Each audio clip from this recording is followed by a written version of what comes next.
think it's been devastating, really.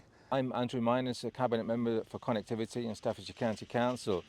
We've come up to talk to some people who are going to be really affected by solar farms. They've had to go through the challenges they've had and see how they're impacted. My name's Edward Holcroft. I've lived here for 12 years. I've lived in the area around Stowe all my life. My name's Chris Shaw. I live in Lee Heath and I've lived there now for 18 years. We moved into a rural location to enjoy our retirement.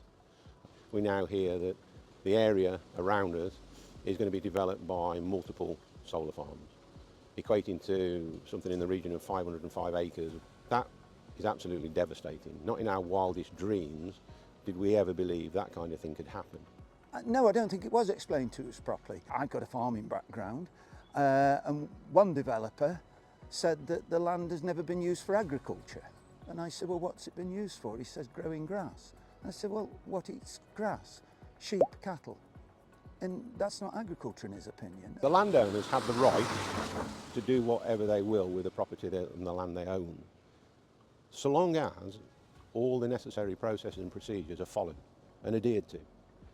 And with our experience of the planning process, it is not thorough enough. It's almost like a tick box exercise. I've been looking at the 3 applications now for something in the region of 3 years. It consumes you. It's took over my life. The health and safety concern, obviously associated with the roadway. There's their mental health and well-being because of the disagreements that are now within the community. The numerous sinkholes and the fact that gypsum lies underneath land around here, which washes out, it makes the land unstable. If they're going to knock posts in to then put the solar panels on, that is going to disturb the land and there's going to be many more sinkholes. I've seen the impact it's had on people's health and welfare. People just want to live in peace and tranquility, which we've had up until now.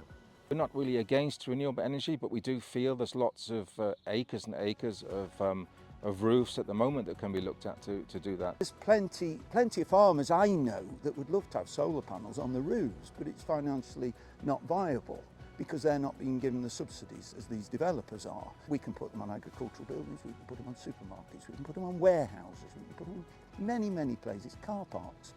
And until we've done that, we should not be using agricultural land. We're importing more and more food every year and producing less and less in this country. I want them to put solar panels in the proper place, as I say, on roofs, car parks, etc. It is ridiculous putting them on farmland. Frustration, anger, resentment, and there's a lot of that within our community now, where people have lived in peace and harmony with their neighbours for decades. Families have grown up together, and now they don't even speak to each other with that ill feeling towards the landowners and vice versa. Together we can stop the solar land grab around Staffordshire.